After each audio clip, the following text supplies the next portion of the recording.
Hey guys, Noe B here with South Texas Contender. I'm here with my main man right here, Jeff Houston. Jeff, tell us a little bit about this event going on tomorrow night, the All-Star Fight Night. Well, it's All-Star Fight Night. This is our third event that we've had with Mario Davila, attorney at law. It's going to be presented by MD Media Boxing Promotions and Cavazos Boxing Promotions. It's going to go down tomorrow night at the Amigo Land Convention Center, Brownsville. We always have a good time with boxing in Brownsville. I mean, I love boxing in the RGV. But our main event is interesting because, it's one of the very first times that I've ever seen a four-rounder in the main event, but there's very good reason because that individual, Johnny Blaze Tapia out of Brownsville, Texas, he's one of the main reasons that it's going to sell out tomorrow. At 4-0, he's an up-and-comer. I mean, I see world champion in his future, and it's going to be good. Yeah, he's definitely a great fighter. I know when he made his pro debut was last year at the same event at All-Star Fight Night, and he was a debut guy, and, man, he had the biggest crowd. He was a crowd pleaser. You were there. It was an exciting fighter, man. A fighter like that, I definitely see him going far in the world rankings. I'm going to be honest with you, Noe B. I've been doing this for now 13 years. I don't ever remember a pro debut. I don't remember a crowd popping as loud as they did for Johnny Tapia. I mean, it was almost overwhelming. Well, I said this last time in an interview. To have a name like Johnny Tapia, you really got to back it up, knowing that a lot of legends have carried that name. This is going to be a great main event. It's going to be Friday, June 19th at the Amigo Land Convention Center. If you guys don't know where it's at, it's by the old bridge in Brownsville. I don't recommend you all to go to Mexico afterwards to go celebrate, but it's not like the way it used to be back in the day. But let's talk a little bit about that main event. Well, you know what? Johnny Tapia, Hector Gutierrez, Hector's about a 10? He's a 10-fight veteran, he's a little upside down in his record. But the thing about it is, in boxing, that can turn around at any time. But he does have an uphill battle because the support structure that Juan Tapia has is just almost unbelievable. I mean, it's going to be a good fight, but I definitely think that the Blaze will come out on top again. I was talking to Gutierrez, and he was telling me he does train with a lot of good fighters. He trains with Palacios, a lot of other good fighters out there in Mission, a lot of good caliber fighters. Hopefully that can help him out, but, I really don't see it helping out as much. But the co-main event, Ricardo Lamas, great fighter, undefeated fighter. He was supposed to fight for a title. It didn't happen.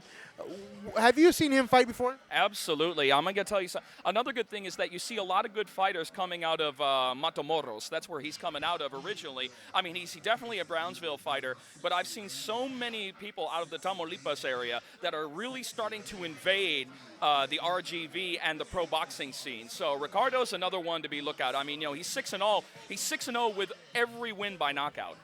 He's definitely an exciting fighter, and, like what you were saying about a lot of Mexican fighters, especially coming from the border. The thing is that sometimes, a lot of fighters that come from Matamoros or from Mexico, a lot of times they bring them over as opponents, and there's also a lot of great fighters in Mexico.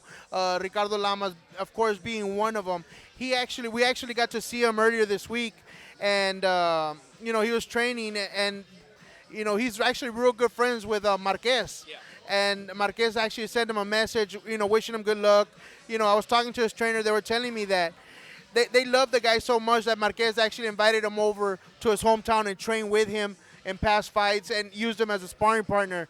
So he's definitely an exciting fighter with a knockout percentage that, you think he can walk away with a knockout again? It's 100% right there. I mean, as a pro, he's got a 100% knockout ratio. So it's definitely possible that he could leave 7-0 with 7 knockouts. But I'm going to change tune for just a second, Noe, and I'm going to talk to you about the fighter that I'm excited about seeing. And that's my main man in the heavyweight division, Homero El Oso Fonseca. I mean, this guy, you take a look at him, and most heavyweights kind of brush him off because he doesn't have the typical heavyweight look. But I always say when it comes to boxing and any kind of combat sport, never judge a book by its cover. And Homero is one of those ones. Not only that, he's also entertaining on the microphone. He understands the entertainment aspect of combative sports. You actually, I was talking to you earlier. You were telling me you saw him fight in Corpus Christi, and he was definitely a crowd pleaser. Talking to him, he says he comes to fight, man. He's he doesn't care. He doesn't, his record. He's had some wins and losses, but he comes to fight. He's an exciting fighter, and he's there to put on a show. Well, not only that, a lot of people, when they first see him and they see the way that he fights, because he's a brawler. He is a big puncher. He's a big haymaker kind of guy. And the thing about it is that everybody thinks he's going to automatically gas out fighting the way he does, and he doesn't. And that's the crazy thing. So that tells you that his cardiovascular training has got to be inhuman. So there you go, man. We just talked about the top 3 fights, that are going to be headlining this event. It's going to be very exciting. On top of that, it's going to be a total of 7 fights. It's going to be a good show, especially boxing down here in the Rio Grande Valley. It's great. I love coming to the fights. I like to hear the fans. I like to hear the comments. A lot of trash talking from the fans, and everybody's a boxing expert. How do you feel about the fan base down here in South Texas?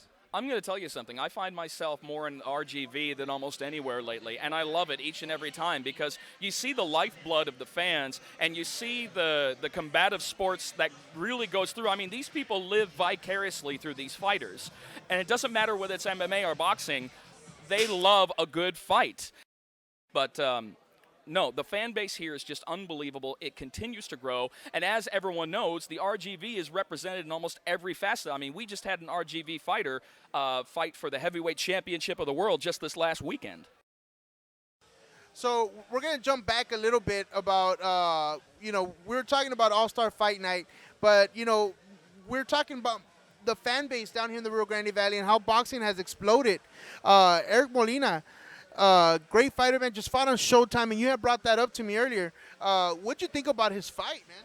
You know something? I think it's exactly what he needed, and it's also exactly what Deontay Wilder needed, because it was really kind of a baptism under fire for Deontay Wilder, because number one, it was his first WBC heavyweight championship title defense, and Eric Molina could not have been a better opponent because he rocked him a couple of times, and he kept coming back. I mean, he got knocked down 5 times until it finally ended via a 9th round knockout, but he kept coming.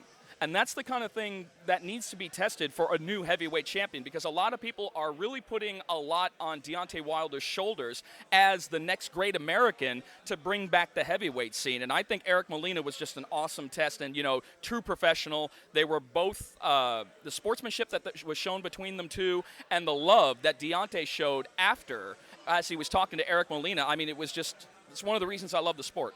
I don't think Wilder had ever been hit that hard before. I don't think he ever had that pressure. I like what Eric Molina was saying, that, I'm coming in a fight. If you think I'm losing, that's not what I'm, even though the odds were against him, I like that mindset. A lot of guys, I'm here for the paycheck.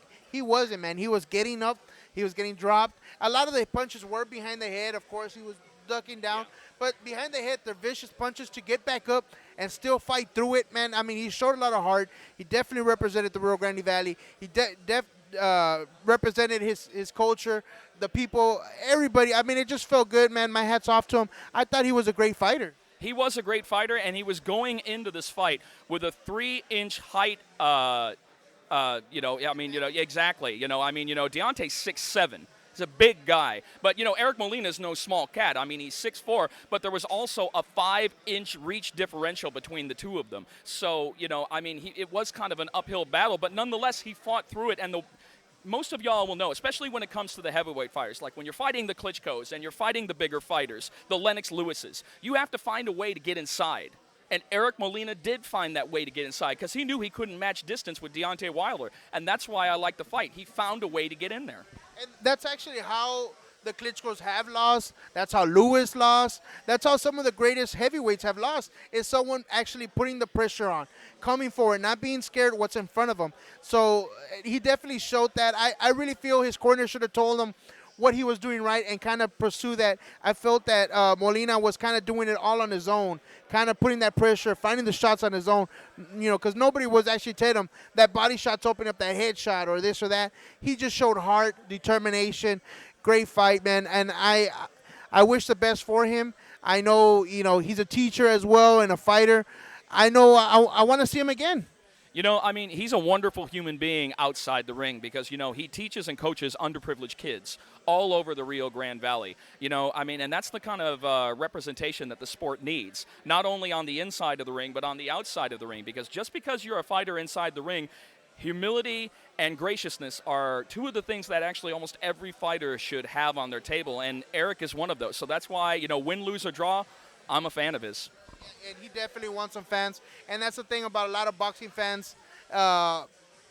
Even if you lose, but if you showed it that you gave it all you got, you win that fan. You win that fan, and we definitely look forward to see him in the future. It was a pleasure talking to you, Jeff, like always, and look forward to seeing you tomorrow night, man.